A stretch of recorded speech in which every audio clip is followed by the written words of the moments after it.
Good morning, everyone. So we'll just wait a couple of minutes so that people can jump on the call, and then we'll start at around noon Eastern time.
All right, so we're going to start slowly. Hello, everyone. I hope everyone is well. Welcome to this peer-to-peer webinar. My name is Lamy.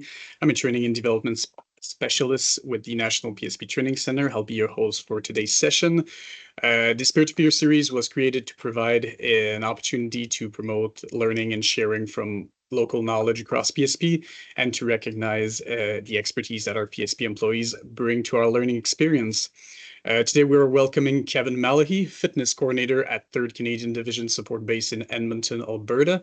This session will be delivered in English, and the recording will be available via a YouTube link on our PSP Training Event calendar page.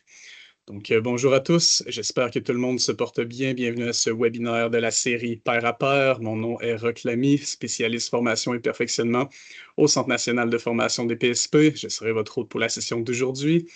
Cette série de webinaires se veut une opportunité de promouvoir l'apprentissage et le partage de connaissances au niveau local pour l'ensemble des PSP et de reconnaître l'expertise que le personnel de PSP apporte à notre apprentissage. Aujourd'hui, nous avons la chance de recevoir Kevin Malahy, coordonnateur du conditionnement physique à la base de soutien de la 3e division du Canada à Edmonton, en Alberta. La présente session sera délivrée en anglais et l'enregistrement sera disponible via un lien YouTube sur notre page calendrier des formations et événements PSP. So about our guest, Kevin has been working for PSP since 2019. He has held multiple positions: fitness and sport instructor, physical exercise specialist, reconditioning manager, and most recently, fitness coordinator. Kevin serves as well as chief official for CAF Grappling Sport Program. Before his time with PSP, Kevin has served with the United States Marine. He then worked for more than 19 years as a certified fitness professional in both clinical and high performance settings, specializing in preparation for tactical and combat sports performance. He is currently working as a guest author for a sequel to the tactical performance book called The Human Weapon System by U.S. Air Force Dr. Chris Myers. Kevin holds a master's degree in kinesiology from University of Central Oklahoma. He is also a certified clinical exercise physiologist from CSEP, certified strength and conditioning specialist, and tactical strength and conditioning facilitator from the NSCA. Title of today's presentation is Strategic Concept of Support in the Physical Preparation of Big Army. So we're very lucky to have Kevin with us today. And without further ado, Kevin, screen is... Perfect. Thanks, Rock. And thank you, everybody, for joining me this morning or this afternoon, depending on where you're joining me from. So basically the aim that I have for this presentation, and I'll be sharing my screen here in a moment, is to essentially give you a bit of a blueprint that starts from the conception of an idea all the way up to working it into a practical application as far as a deliverable to the military from a fitness perspective. A lot of what I'm going to be speaking to is very business management oriented. So it has applications across multiple domains, but I'm going to kind of tailor it to my specific crowd that is the fitness community within PSP. And just a couple of things as far as considerations during the course of this presentation. One, I'm on a singular screen, so when I give my presentation, I actually won't be able to see any of you. So all I'm going to be seeing is just the presentation on my screen. So for that reason, if you have any questions, I do actually have a slide at the end that kind of prompts you to ask questions, but we're going to wait until we get all the way through the presentation and to where I'm no longer sharing my screen, so that way I at least can have eyes on to who's asking the questions. But Rock will actually be taking care of the kind of getting the people in that have questions, answering those directly. So without further ado, I'm going to get in and share my screen, and then we will start this presentation.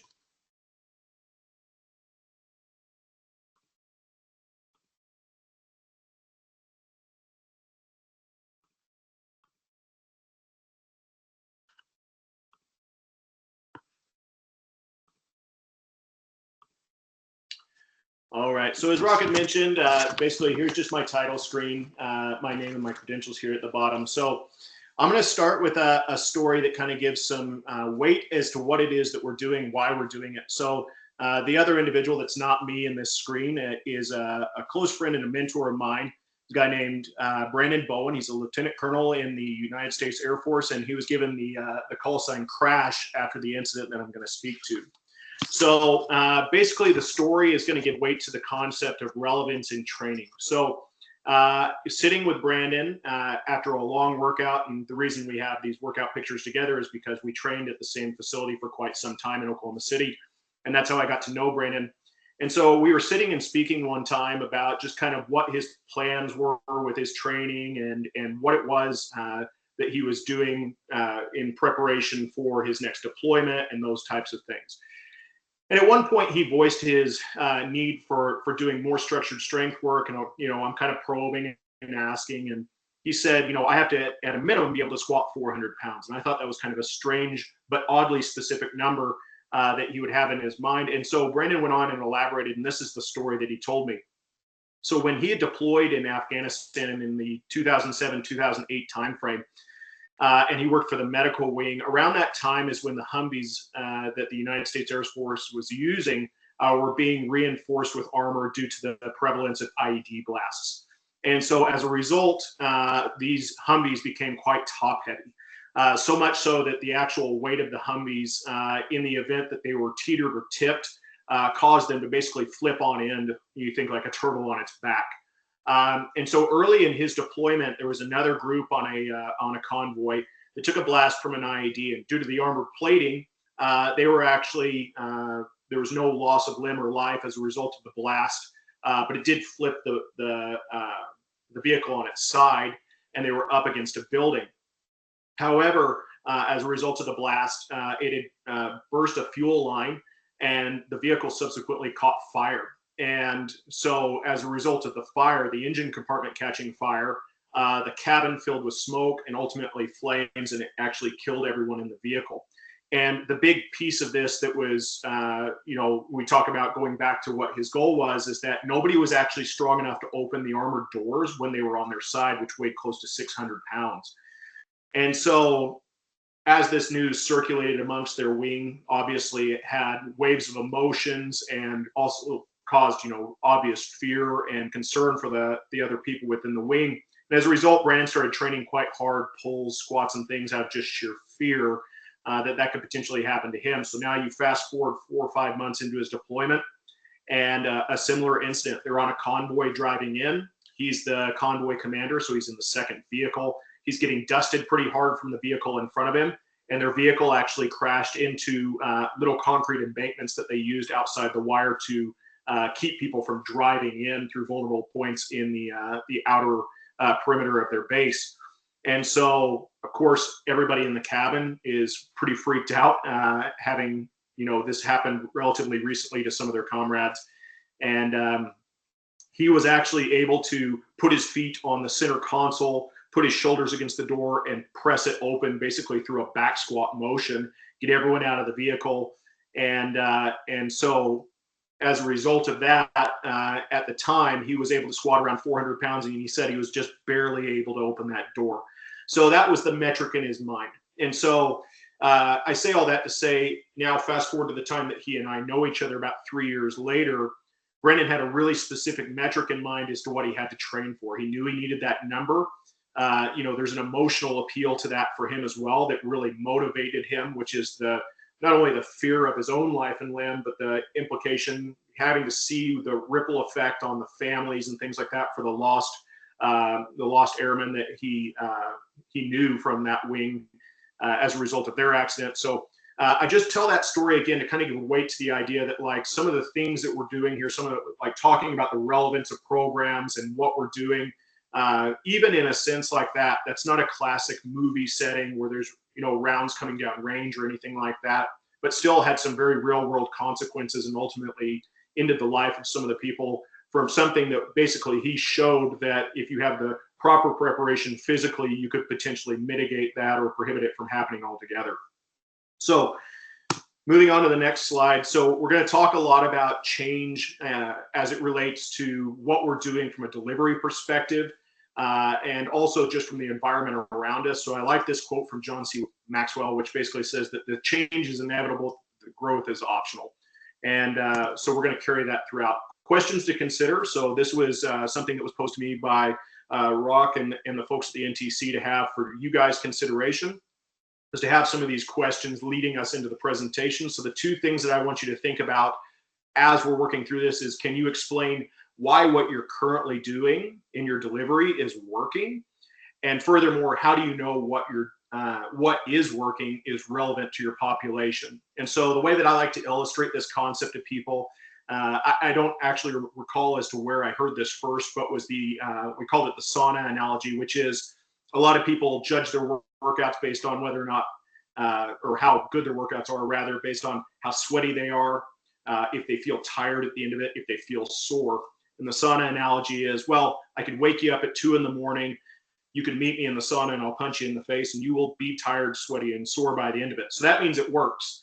But how relevant is it to getting you in better shape? Not very. So that's the difference between working and relevance, and just kind of that illustration, carry that with you as we start talking about some of these processes and you start kind of including what you're doing at your respective locations.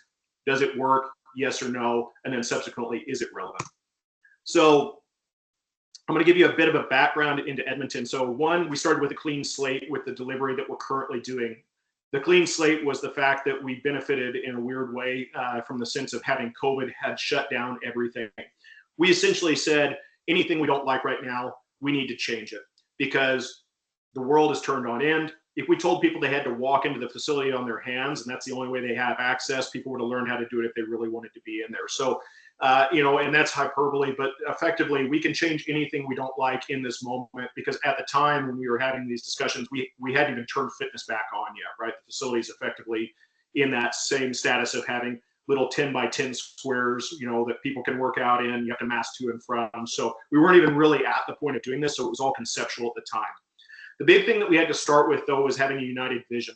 And so these are the questions here. You can read through them. I won't read them verbatim to you. But we started asking some of these questions in kind of group managerial style meetings amongst myself and all the other people that fell under the FNS umbrella, and just said, like, basically, what do we like about what we're doing? Is it working? What don't we like? Are there things that we're doing currently that are working okay, but we don't necessarily think that they're things that we need to carry with us as we transitioned into a new delivery? In other words, that would be that last question. If we were, didn't already have this program, would we be arguing to include it in what we're going to be delivering in the future? burn the ships. I just like this concept for sake of argument. Essentially, all it means is don't give yourself a way out. Once you've committed to the idea that you're going to make this change, you need to be both feet in. And partly due to the fact that when you're speaking to subordinates as well, so your direct reports, or when you're speaking to the military, it's very easy for people to tell if you're kind of on the fence about what you're doing. So you need to actually genuinely believe and be passionate about what you're doing, put both feet in, and make your way forward in that decision. So, so the next thing here is that, like I talk about, really the Army hates two things, right? So the Army hates the way things are and change.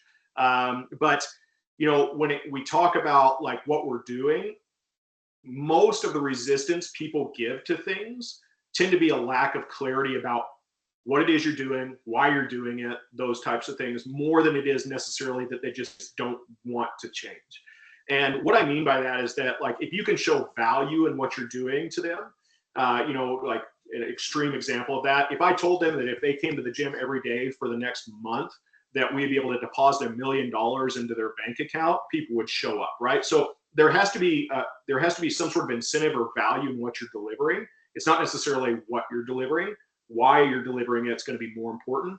And so I like the quote from Simon Sinek here, which basically says people don't buy what you do, they don't buy what you do, they buy why you do it. So this is both important for when you deliver to the military, but internally this is huge. Like one of the big hurdles that we had at our location was just getting people to understand that we're changing everything, but there's a very specific reason as to why we're doing it. We're not just doing it because we felt, on a whim that this was like something that benefits me somehow, or we needed them to clearly understand the why behind everything that we were doing so that they had ownership in that and they felt like they had some, contribution to what we were doing. And furthermore, that it wasn't just random things being imposed against them. We had to understand our mission, which is basically what we're doing to support our why. This quote from John Gordon, lots of companies have a mission statement, but very few are actually on a mission. I like this idea because it's very easy to just say, we're going to do this. In other words, like one of the things that we have on a mission statement is that we'll do everything within our power to support the physical preparedness of the CAF members at 3CDSB in Edmonton, right? It's easy to say that, but not follow it through. So you have to be very clear about what you're writing is going to be something that you can actually action and something that you're going to have accountable for all parties involved. That's effectively what that means. And then your execution, effectively understanding how you're going to do it. I like the idea that winners and losers have the same goals, but they have different systems, which is true. You think about it from a sports analogy, nobody shows up to lose whatever that match or that event is. And nobody plans to not win a championship. Everybody wants to win the championship. Everyone wants to win the event. Everybody wants to be an entrepreneur that makes millions of dollars. There's all sorts of different versions of this, and usually the difference is just the systems in place. So take that into consideration. Clarity around your how. Dr. Berkwick basically said some is not a number and soon is not a time. Be very clear and specific, and you'll hear me repeat that over and over again throughout this presentation, as to everything that you're going to do, how you're going to do it needs to be just as clear. So for us, I know this is hard to see, so don't feel like you need to take anything specific out of this. This is literally just a screen capture of the Frago or the fragmentation order. I think it's also commonly referred to as a one-page op order in the CAF, but this is the Frago that I have. This is internal for my department, exclusively for fitness department. Now it includes other people under the FNS umbrella. As you can see in the command and signals, I have, the reconditioning manager, sports at the time, so on and so forth. They're all included in this for points of contact. Our concept of support relates back to how we're going to support things like CMTFEs in the event that they come to Edmonton, our regional sports events that we were slotted to host at the time, my role in that, the other coordinators' role in that, everything down to when, you can see in our scheme of maneuver, when we're going to OJT specific things as it relates to pre-selection testing. So this is all included here. And again, this is about having our how, our what, our why. Everything is laid out here. The mission that I just mentioned to you, it's in the top right-hand corner. And this is posted at a central location within our offices. I keep a copy of it. This comes to our staff meetings because it becomes our proverbial northern star for how we make decisions. So if there's things internally that we're going to change, we always refer back to this. Does it match our mission? Does it match our concept of operations? Is it something we can support? So it's always based on something very objective. And then in addition to this, we also include our values, which I don't have on here. But we've even gone so far as to outline those so that we have very clear parameters and expectations as to what our core values are based on what CFMWS's core values are as it relates to our fitness department. So this type of clarity is what I mean when I speak to the why, the hows, and the whats of what you do internally. So the first stage of all this change has to be beyond having what we've done at the managerial side is developing your team, right? So having clear education expectations, again, go back to that fragmentation order. What I mean by scripting critical moves, basically what this is this automates our decision-making process. And for a multitude of reasons, one, from my perspective in kind of that mid-managerial role, as many of you likely are, we're kind of getting it from the top and the bottom of things that we have to be involved in, from problem solving and supporting. And so decision-making fatigue is a real thing, right? So I had to free up the bandwidth to be able to really focus on those really critical and urgent things with a higher degree of focus. And by scripting critical moves and how we decide how we're going to, action or support different things becomes very valuable in my ability to do that. In addition, what it does is it becomes kind of the common ground for our entire department. So there's less push and pull in some of the decision making that we're doing. And so I'll give you an example of that. For me, one of the things that was tasked to us by the brigade commander when we actually delivered this was, you've got a lot of good ideas, but how are you going to make this something that everybody has access to? So our ability to force multiply became a primary or a priority rather in what we were doing. And so one of the scripting critical move components that we factored in was, I'm always going to choose the decision or the choice, or however you want to phrase that. We're always going to choose the option that services the most people positively. So in other words, everything from when I'm being asked about, should we purchase certain equipment versus, more kettlebells versus a specific, machine as an example. I'm always going to pick the one that I can reach the most amount of people with. So it takes my personal bias out of those things. It allows me to make decisions quickly when it comes to those things. But also this is something that we give to our to our direct reports, the fitness instructors, PEZs and things like that, because in the next piece, we've decentralized, we've delegated some authority, right? Now, obviously, organizationally, scope of practice, things like that, we have to be cognizant of those things when we do this. But the reason we've done this is that it gives them more ownership in what they're doing. What we've done is not necessarily a new concept, it was new to Edmonton, which is we've assigned fitness instructors to be the primary point of contact at each one of the brigade level units, and then additional lodging units of 3 CDSB. But by doing so, we've made the communication much more expeditious between the military and us. They can filter information, they can advise as to things that we can provide, whether it be courses, qualifications, force evaluations, the delivery of fitness in and of itself. And they can filter that information to the point where by the time it comes to me, now I'm just managing the resources, I'm giving the yeses and nos on things, whether or not we can support them. And it takes away the need for me to go through every email, every communication, every request. And so by them having that same understanding, again, going back to scripting critical moves of the types of decisions that we're making, it helps them in those conversations as well. When we talk about inspiring collaboration, usually people see the collaborative issues that they have as being like people problems, like the people don't get along. Arguably, I would say it's usually an environmental issue. You have to create the proper environment for there basically to be a need to collaborate. Some of those things are like, when you look at it, there needs to be kind of a shared suffering, if you will, to be able to improve collectively. Like it can't be, well, you need to change this to support us. That's never going to work, right? So everybody has to be in it together, which goes back to that concept of shared vision. That's one aspect of that. The other thing is the idea of saying, hey, like, we know that everybody has slightly different backgrounds, so we're going to lean on each other in our strengths to be able to help support things. So these types of things are what I mean by creating the environment versus just saying you will or thou shall work together effectively. Inspiring collaboration. This one kind of seems abstract, but I encourage you as best as you can. It really does help. Is being obsessed with celebrating and praising your team. The way that we do that predominantly is not only just based on actions, but the use of our values. One of the things that I've just recently changed that I found has had a significant impact is that we use our values as basically in our weekly staff meetings for the team to praise one another. So the way that we do that is they're going to vote for who they want. We have basically a little award that they can get for being the FSI of the week, if you will.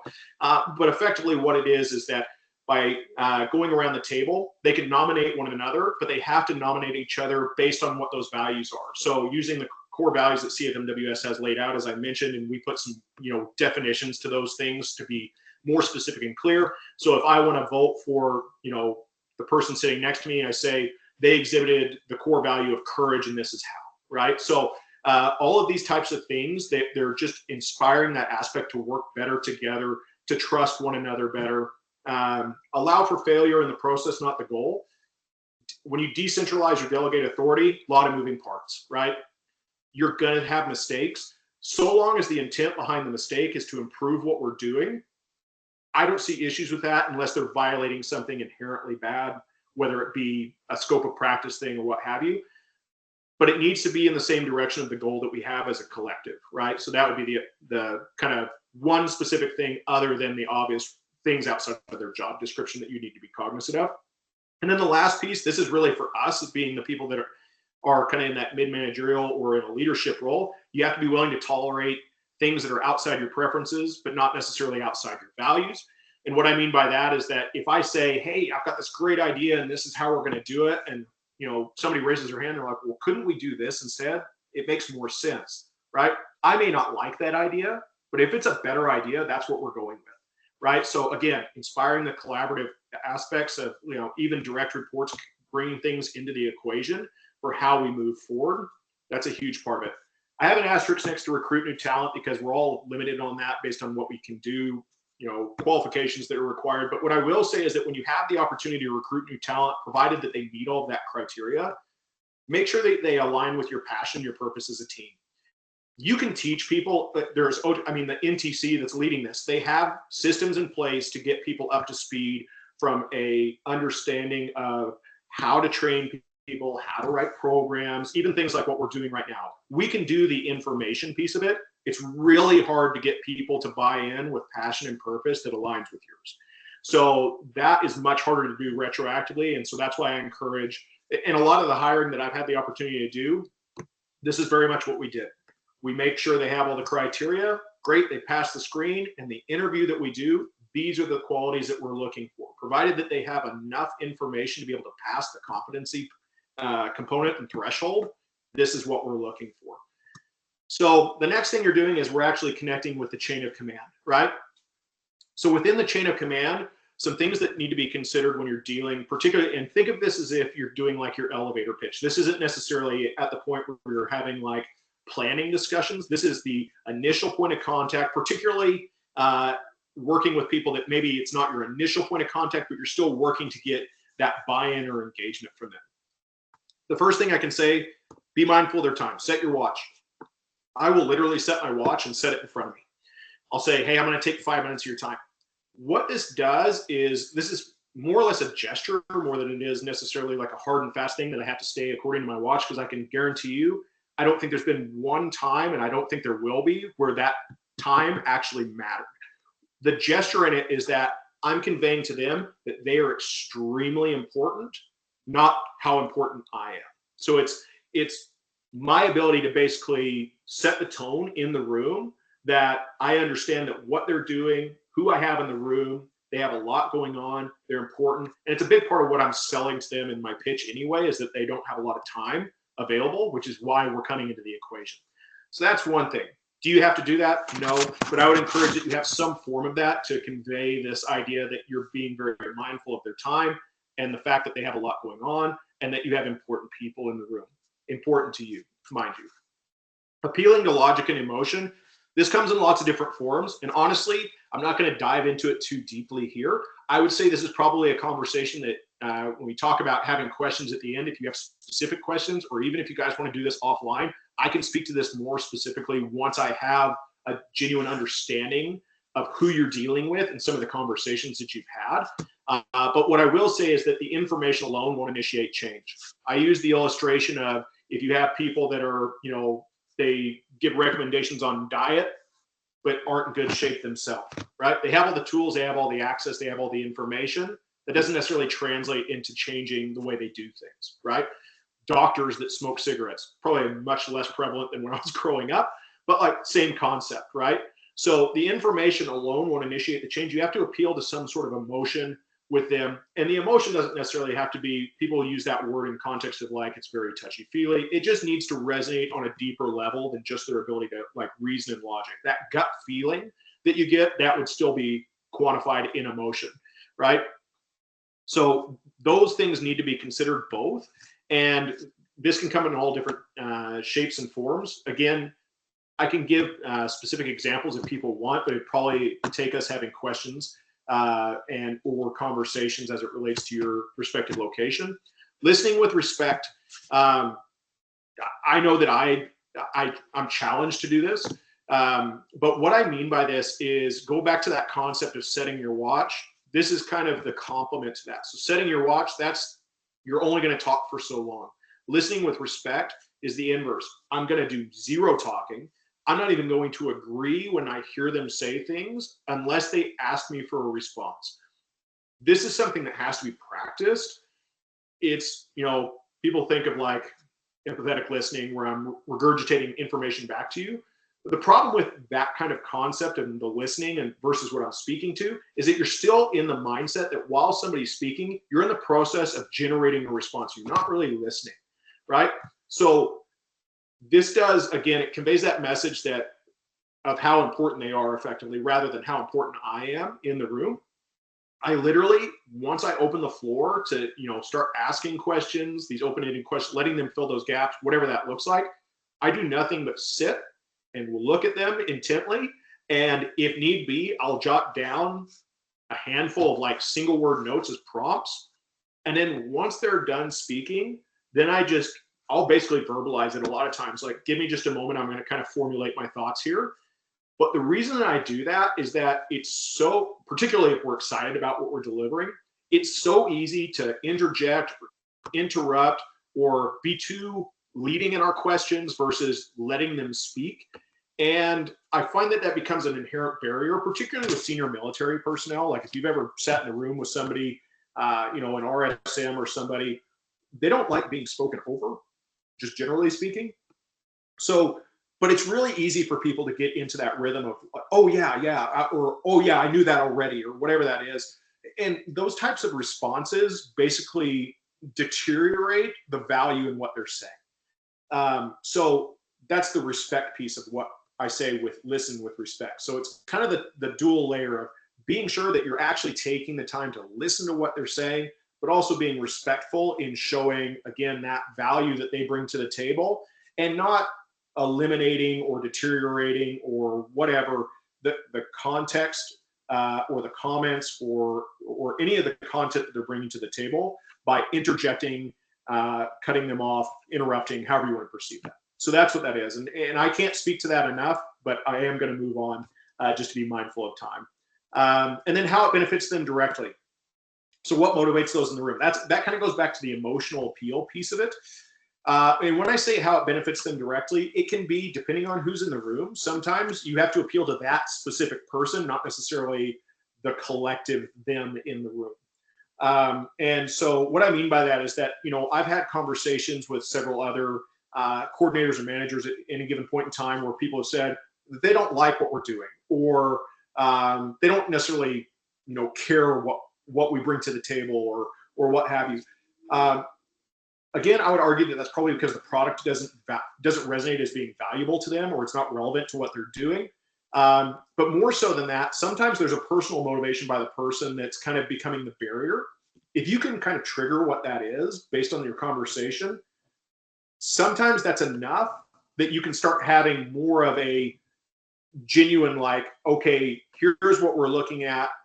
Here's the way we need to make progress. Like, here's how we can fit into the equation. But you have to break that barrier down first. Sometimes it kind of goes back to being able to tolerate things outside your preferences. If you come in with a plan and they say, we don't like any of that, be willing to entertain that at first.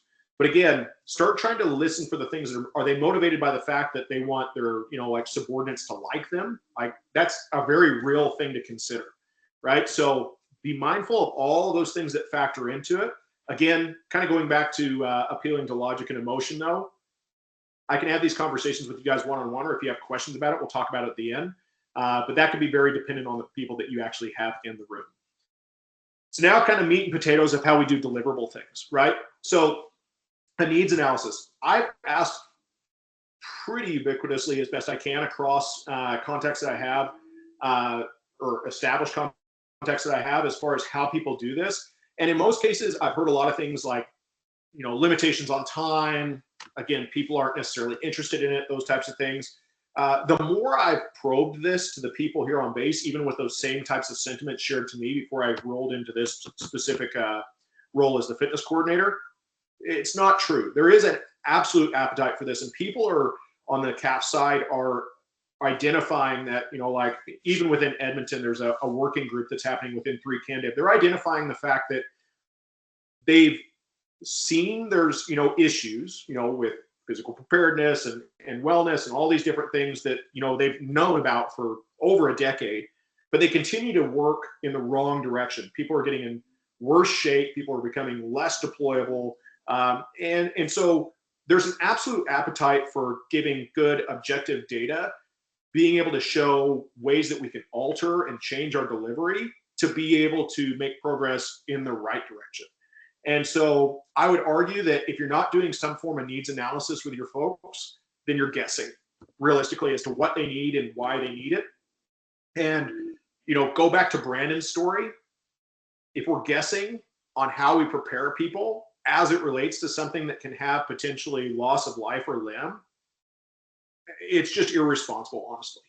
So take these things into consideration. Now, this is kind of a blueprint as to how to do it, but you don't have to follow this. Your respective base or wing, they may have different versions of what this looks like. And realistically, you might have, again, different levels of buy-in at the time. Our folks are very bought in, so we don't really have to sell our product anymore. As it relates to saying this is what we want to do and why, we just say this is what we're doing now. So take that into consideration also when I'm talking about these specific things. So defining a goal, the best way that I like to do that is I just do a little exercise with the people in the room. I sit here, whatever that time domain is, let's say a year from now. I sit here a year from now. I have a piece of paper. I slide it across the table to you.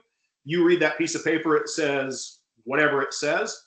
And you say, we've met our mission. Everything that we wanted and more is done. What does that piece of paper say, right? They can give a very long-winded answer. They might have 2 or 3 things, but I need to know what that piece of paper says, right? That goal is going to determine almost everything else that follows it. Another way you can do that, it's called a miracle exercise. So it's like you go to sleep at night, you wake up the next day, everything that you would hope to change has changed. What do you see around you that gives you insight that change has occurred, right? So just different types of exercises like this beyond just saying, well, what do you want from us, right? It engages them on a deeper level, and it makes them be more well, I guess engaged is probably the best way to say it. It makes them be more engaged on how they interact in that conversation. PDAs. So within the organization, we have the CFP 154, right? It has the MOSID task list for those enlisted personnel in their different jobs. That's a form of this, but it's not completely exhaustive, right? Generalized tasks, stratified based on what their rank is. Right? Yes or no, they're going to have to do these things. A PDA takes that a step further. Okay, so a PDA, this is usually used in occupational health settings, and I've kind of amended it to make it make sense for us. But basically, what you're going to do is you're going to do 4 steps. You're going to do the determination of the role. So what that is you're taking all the available literature. CFP 154 would be an example of that. Balance strategies, what's been put out by the CDS, all those different respective documentations that that dictate physical fitness parameters, training, what they're doing, and then the specific roles of that job. You're going to compile all that together, and then you're going to basically have a generalized report that says, here's all of the governing information as it relates to their physical preparedness and what they do in their daily operations. Verification of operations. This is, you have to go there, okay? I know a lot of people like to just ask people one-on-one in a boardroom setting what they do. It's not good enough. Go there. Verification of operations is you sitting in the working bay. If you have access to going out to the field, if you can go on an exercise with them, whatever version of this you can get, the more intimate, the better. And this is literally you cataloging what they're doing, how much of it, the frequency of it, the time, the type of, like, all those things need to be considered so that you can say the role that you determined based on the literature is actually what they're doing, right? Identifying operational tasks. This goes right along with verification, right?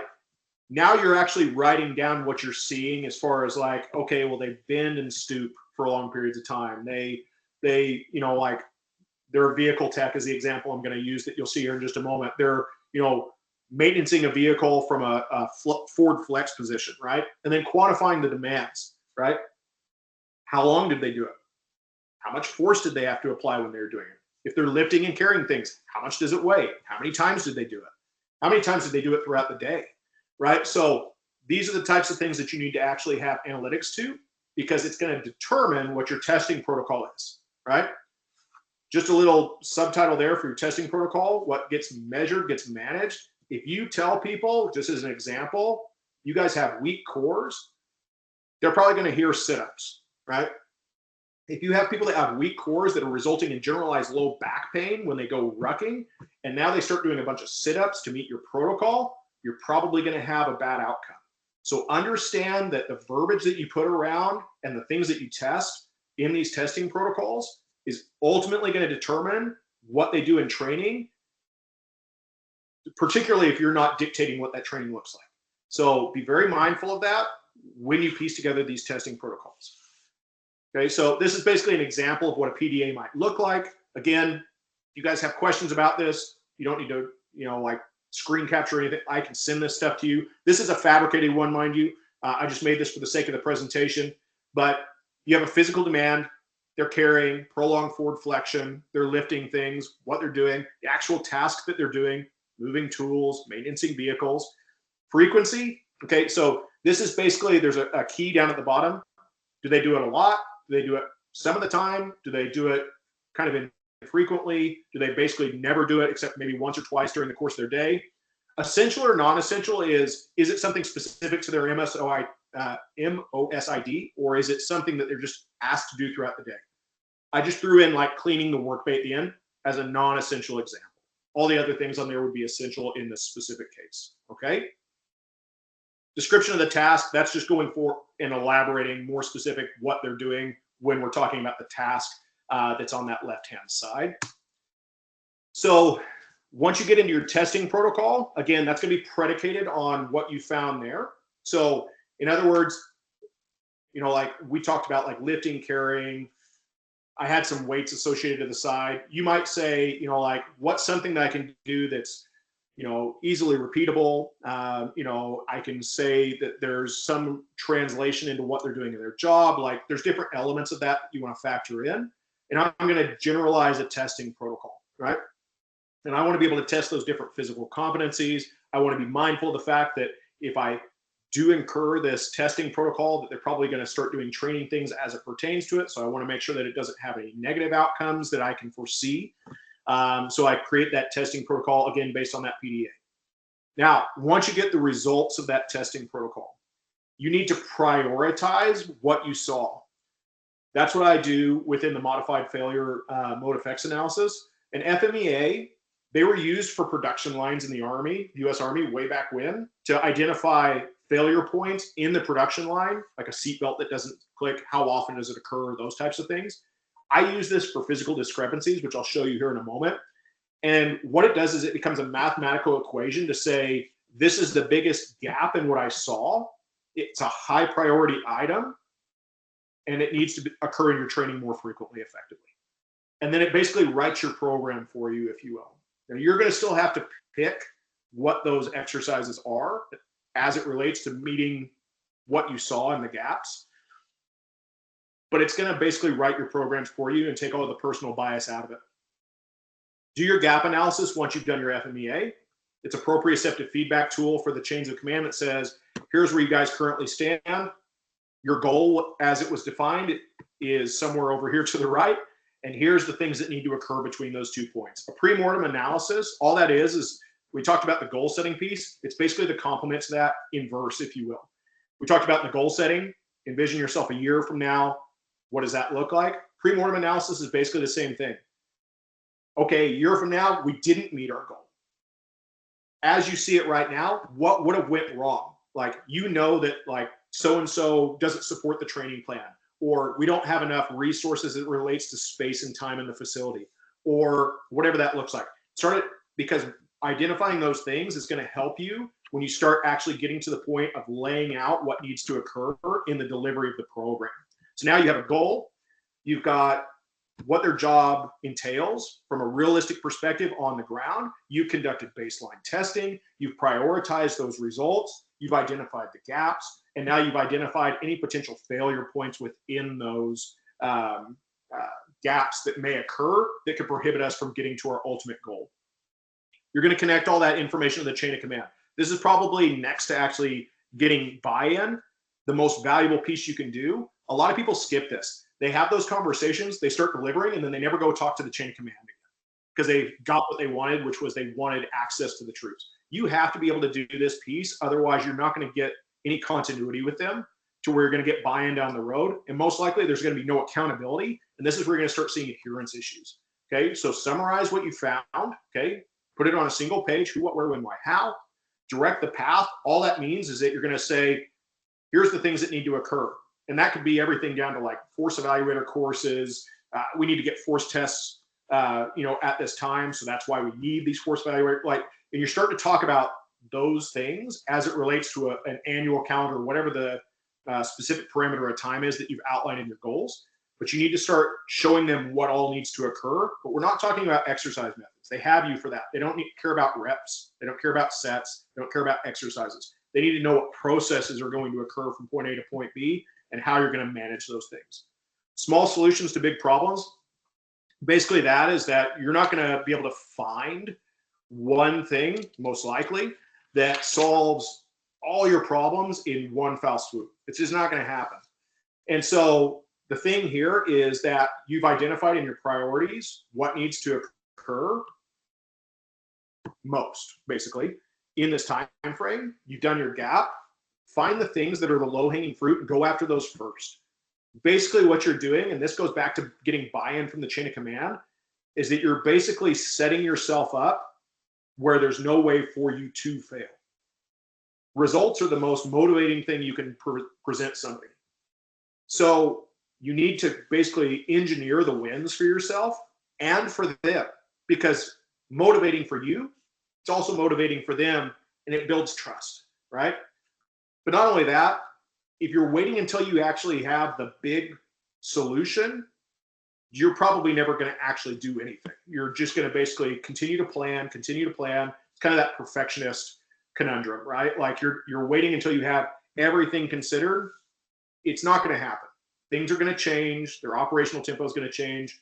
Find the things that are actionable right now that you can have real world, tangible results in a relatively short amount of time back to them, and build on that over time. And then you'll be able to solve those big problems. So going back to your FMEA, again, just kind of a visual example of this, your rating scale for whether or not it's something that's the severity of it, whether or not it's, I use the word catastrophic. It's just the verbiage that I learned when I learned how to do these. But, like you can rate these however you want. I would use the number scale effectively the same. And then the occurrence, that's directly from that PDA that we did, using the same scale, how frequent these things occur. And all it is these are the things that I tested. Job-related tasks. I know that they have to twist. I know that they have to lift. I know that this is how much weight they did, something that I have access to. I have sandbags because we do force evaluations.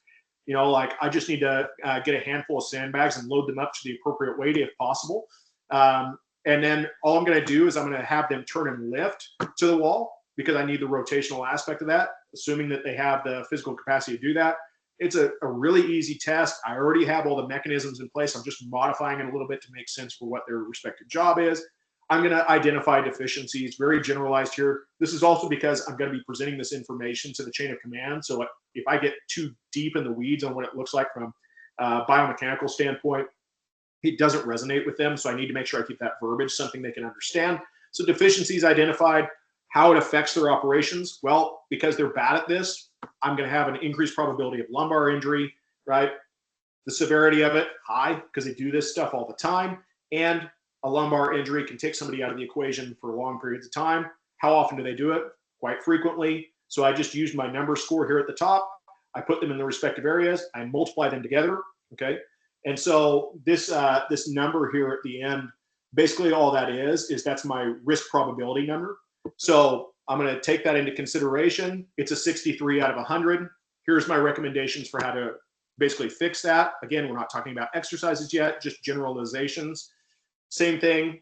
I know that they're going to have to, one of the things I didn't touch on, but they're going to have their hands overhead for long periods of time. So I made a modified YMCA bench press into an overhead with a barbell on a metronome. Here's the things that I identified and so on.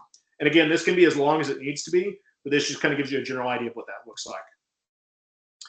So in the execution of actually developing your systems and programs, so we're at the stage where we're actually putting pen to paper now. Things you need to consider, you need to standardize it before you optimize your programs. What I mean by that is that you need to standardize your communications with, and this is like going back to, we have people that are attached to units. So this is your process for contacting us. When it comes to booking, we do quarterly bookings for our facility that are standing bookings. So you don't have to guess when you're going to be there. This is always your booking until we do our next iteration. We have internal processes for what that looks like as well, right? So 6 weeks out from the time that we do our next iteration of bookings, they're contacting their training ops cell or whoever their person is at the chain of command that's going to make those decisions. They need to have them back to me by 4 weeks. I'm going to have them back to them by 2 weeks. So we have standardized processes for what booking looks like. This could be in the form of saying, we know that they want to maintain the command and control piece of it. So we need to get them on BFTA courses. So I need them to identify people. I need to have it back at this time frame. This is the turnaround time. Once they've done that, they'll go through the BFTA. We'll run workshops on these intervals to keep some sort of continuing education for them. Again, all these standardization things before you start worrying about, did they run 20 minutes or 25 minutes in their program? Get all of these systems in place first, because if you don't have these systems in place, it doesn't matter how perfect your program is, it's going to fall apart. Ease of use. This is talking about verbiage and things as it relates to programming as much as it is access to you guys. So make sure, again, that kind of goes into your standardization. Ease of use. If they at the unit want contact for anything as it relates to fitness, sports, reconditioning, any questions, it goes to our FSI, single point of contact. They know them. They know their first name. They know their face. They see them on a regular basis. Contact them. That FSI is going to see it. They're going to go, I have a member on MELS. Ping, goes to reconditioning, right?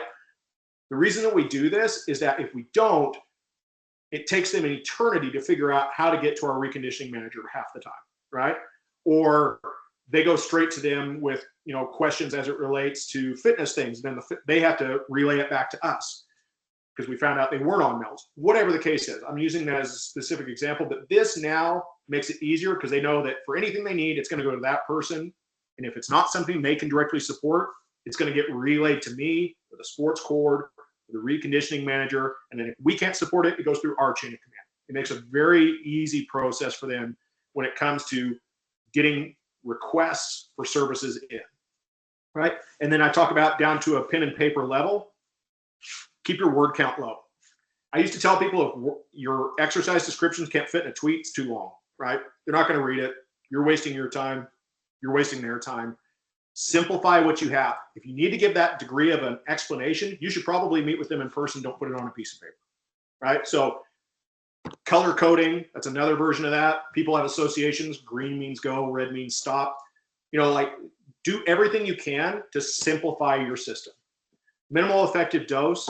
Most of the people you're going to come into contact with when you start identifying those physical deficiencies, You don't necessarily need to go crazy with how you're applying programs. It doesn't need to be a small off squat program or something to develop leg power. Just consistency is probably going to be their biggest issue. Give them enough to drive the adaptation. Most of what we do is stress management. Realistically, if you strip it away to its most fundamental level, make sure you're not compounding their stress, you're complementing it. That's what minimal effective dose is. Pick the best solution. Don't pick an exercise. Don't go, they need to do squats because it gives them, leg drive, right? Or whatever your justification is. You need to be saying, this person needs lower body strength. What supports that, right? So just think about it. Basically, I know a lot of people are very keen and aware of that, but like the number of times that I've seen where people are just saying they need to squat, bench, and deadlift because it does these things. No, you should be thinking about the deficiencies are, and these are the things that support that. Adherence, your programs have to be resilient to interruptions. Operational tempos are no surprise or news to anybody. If your program doesn't work, if they miss a session, it's not flexible enough. If your program doesn't work to where they have to reduce sessions 1 week down to half an hour, it's too rigid. These are the types of things you need to consider. It has to be resilient to interruptions. This kind of goes back to the idea that like, hey, either some fitness is better than no fitness or it's not. So make sure that when you write programs, it doesn't require a very specific, like consistent metric all the time, or they're never going to be able to adhere to it. It's just not reality, particularly in operational bases. If you're in training bases and wings, you have a bit more say-so in what that looks like because they're kind of forced to come to you in some instances. But in operational bases and wings, like you're really going to struggle if this is kind of the modality that you apply, is that you have to have like 8 uninterrupted weeks of 3 times a week, always an hour of training. Like it's probably not going to happen. For the same reason, I don't typically use linear models. I typically will lean into RPEs. If you're going to work up to something heavy, maybe like a daily max, those types of things for structured weight training. You can still progress people. Like you can still use generalized, hey, add 5 or 10 pounds, or I want you to, like, it's not to say don't use those things, but what I find is that most linear models require 6, 8, 12 weeks of uninterrupted time of being consistent in weight. Again, it's just not realistic in a lot of instances. Your time management, by the time they actually wander in, rub the sleep out of their eyes, warm up, get all the equipment out, you go through your expert, you're probably 15 or 20 minutes in. Don't program something that says, oh, well, they've got this, and this exercise, and this one takes 12 minutes, and that one takes 15 minutes, and that all fits into an hour, because realistically, they're only going to get through half of it before it's done. So be mindful of that when you write your programs, everything down to the sets and how much rest you would like them to take between them if you're doing something structured that's not like a circuit style training. So be very mindful of that. That happens quite frequently, I've found out. So just calculate everything into consideration, and then kind of Murphy's Law, if it can occur, it's going to. So factor in a little bit of extra time there. It's not ideal. We don't work in ideals. So that's just the reality of our situation. So consider that, particularly for large scale or unit formation PT. Attendance tracking, people that show up get better. It's not hard. This is good for the chain of command as well, because the number of times where I've heard conversations, particularly even in our office, where people have said, this is how many people actually showed up. And the chain of command looks startled by the fact that they didn't have more people there. And then the next day, everybody shows up. So that's just an accountability thing. But also the reality is that it's a good metric to be able to get back to them at the end of the day when we're doing handovers and things like that. On average, we saw this number of people, right? And it could be justification for things like force evaluators, BFTAs, things like that, where we can force multiply by using them. Because invariably, our biggest issue that we have in-house is that we don't have enough people to support and force multiply the things like particularly what the brigade wanted. They have an abundance of people. They don't have very much time. We have all the time in the world to sit down and plan, run courses, things like that. And that's our complement to one another, right? Incorporating soft skills. This is for formation PTs and things like that. If you're able to incorporate things that force teamwork and support the idea of C2, where they go in and they do command and control, that's just an extra layer. But realistically, that's not something that you necessarily need to force feed them. They'll tell you if they want it, and a lot of times they do it on their own. You just need to be able to support it as far as how you structure your workouts.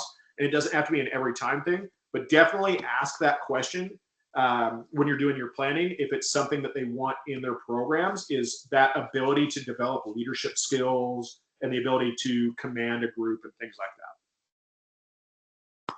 So this is kind of the last thing here. So continuity of engagement, handovers and sit reps. Usually for us, this is going to be qualitative, subjective information. This is us sitting with training ops cells, whomever your point of contact is. And it could be company commands. It can even be, your average corporal, private, master corporal, whomever that's on the ground level. You're sitting down and you're just asking them, how's the program going? Things that you like, things that you dislike, those types of things. I like to have that information in those situation reports. In addition to that, you now go back to your FMEAs and your baseline testing. We should be doing some sort of key performance indicator of checkpoints along the way. We should be doing some sort of testing at the end to validate our programs or invalidate them. A bad result is still a result. You still want to know that information. So being able to take all that stuff, compile that, just like we did at the first, where we said, here's our comprehensive report, our PDA, our FMEA, all those things. Here's our comprehensive report on what we've made progress in. 60% of your members showed up on a regular basis. 25% of your people, maybe made improvements in their run, whatever that looks like, right? So these are your objective metrics. And then qualitative stuff. We had conversations, we had hiccups here because they couldn't support whatever. We didn't have the space, whatever that looks like. We're looking at options as to how we're going to, bring solutions to the table to fix booking problems, whatever it is, right?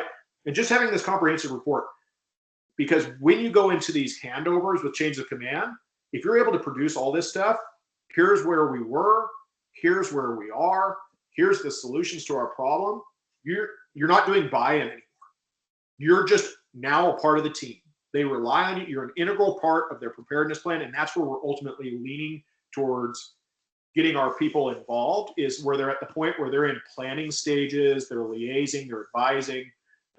Because if we're genuinely providing services to everybody on base, we won't have enough. We're not going to get 60 FSIs in Edmonton, right? So we're never going to meet the ratios that are ideal. So we're always going to have to lean back on them. Again, people and time problems.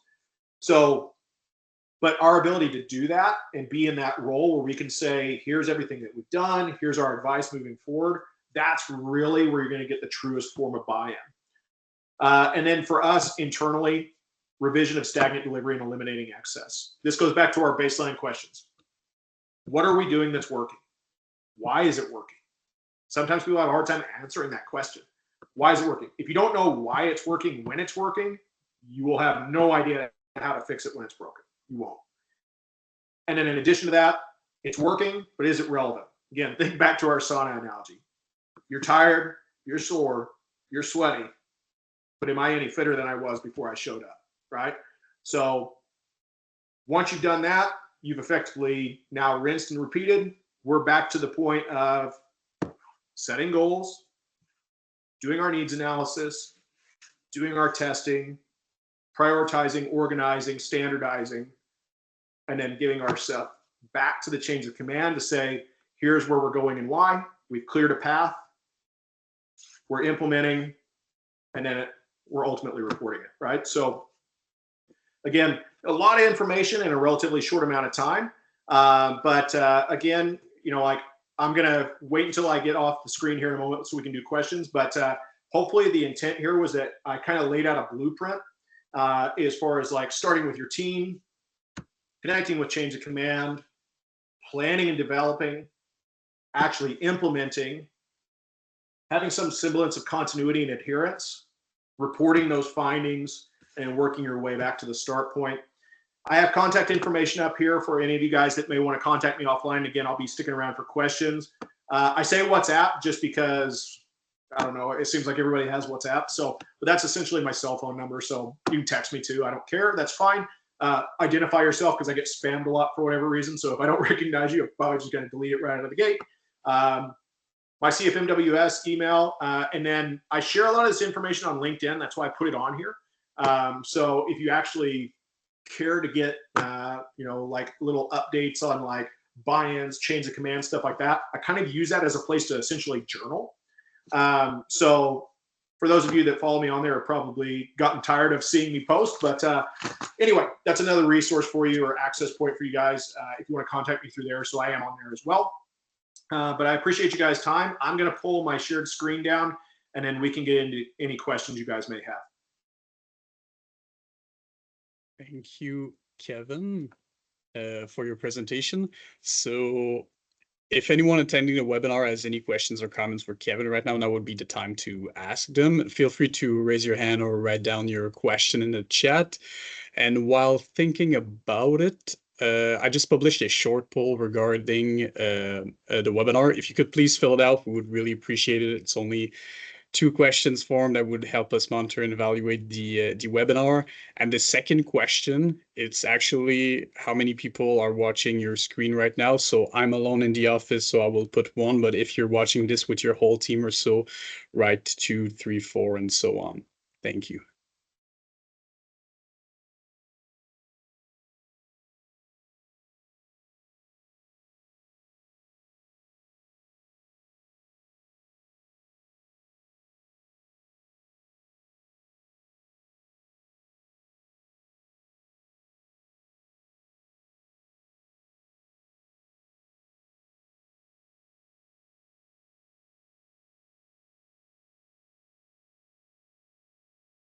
Michael, go for it.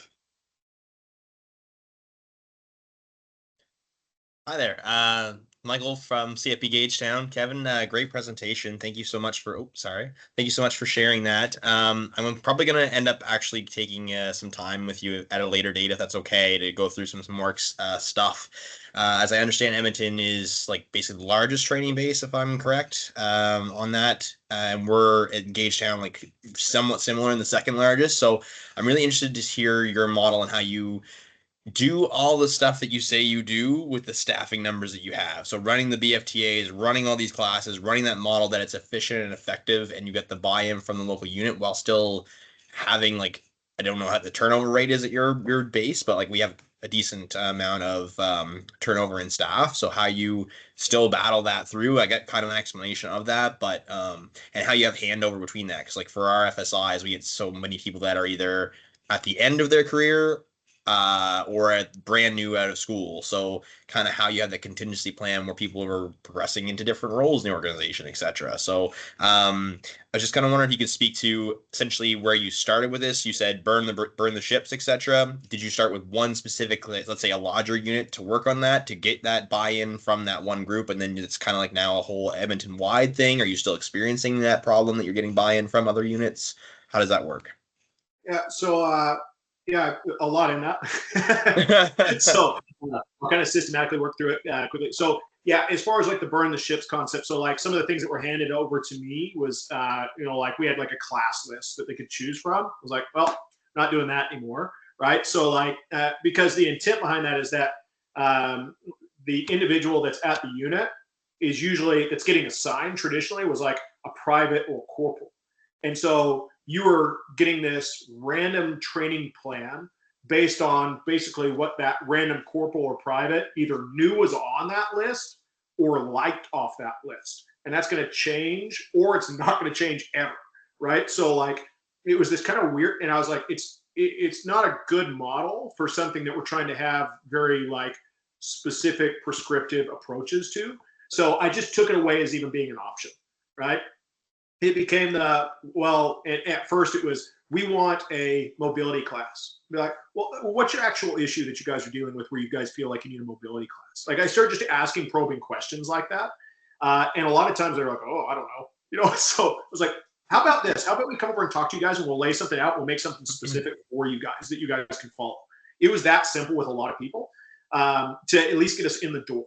And then as far as like our initial, like, because I have my own like business plan basically for me on a year-to-year basis. My first plan was to have 1 brigade level unit and 2 lodging units to be on board by the end of it. By the end of year 1, we got invited to the brigade war cabinet.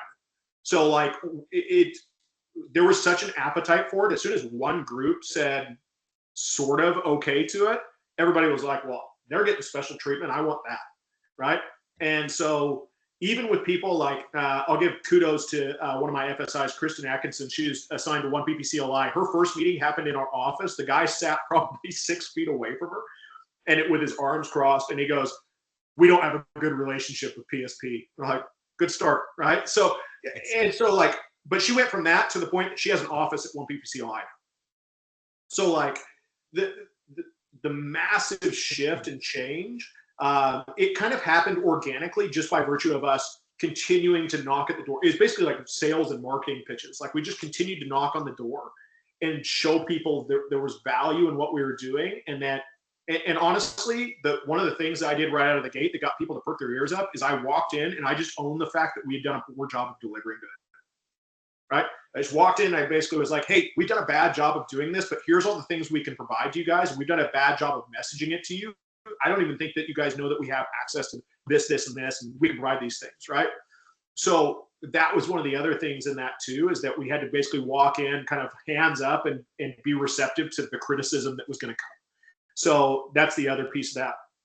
As far as the continuity in-house, Edmonton's kind of unique from what I've gathered. I think the average tenure of my staff is around 7 years. But I have at least two people that are like inside of 2 years of time in the organization. But I also have like Shelly, Audie, Rich, like collectively have like 45 years in the organization or something like that. So like, so quite unique in that capacity, because I didn't have to do with them a lot of things as it pertained to like organizational knowledge and understanding processes and how but what I will say is that it probably served as kind of a challenge for us early on, because one of the things I had to do with them was I had to do culture change with them, right? This is what they've known for the last 10, 15, 20 years.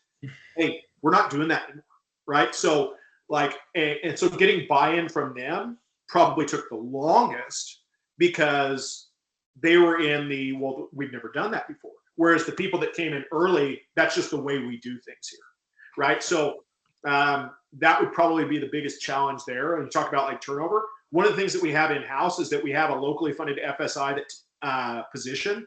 And in support of sports, every 6 months, we rotate a different FSI into sports as an assistant to help.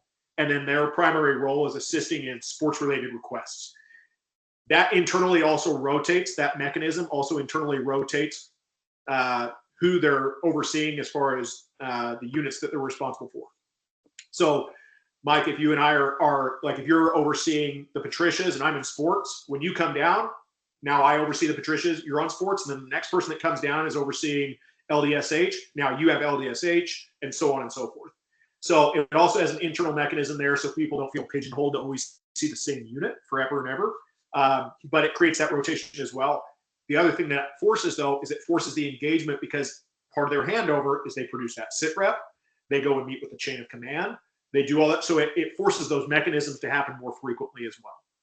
So it serves multiple functions. And that was just something that was like, we already had that in place, but we found out a way to leverage it so that it benefited us from just what you're talking about as far as having the continuity within our own cell to say, are you engaged? What are you doing? How are you doing? That sort of thing. So that's one of the things that we've done. But yeah, we can absolutely, like, you and I can sit down at some point and we can go through this, because I can lay out, like, I have a binder that's about this full. About a third of it, I would say, are dead documents, things that I made as to be mechanisms to support things that didn't take. And not to say that they wouldn't at your location, but they just didn't at ours. They just didn't support something as we expected it to, or rather than making a process easier, it complicated it.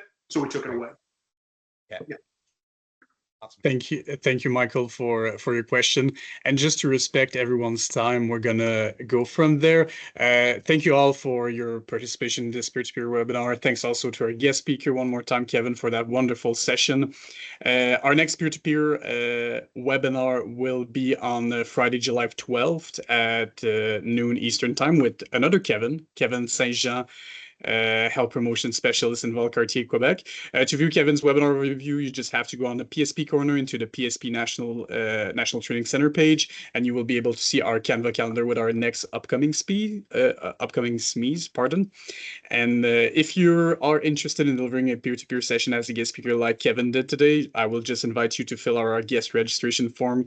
And to gain access, you just click on a register now. Microsoft form will open, and make sure before you do that submission, talk about your presentation's topic to your direct supervisor just to make sure everything is aligned. And you will be able to see SME's recording of those webinars on our pages as well.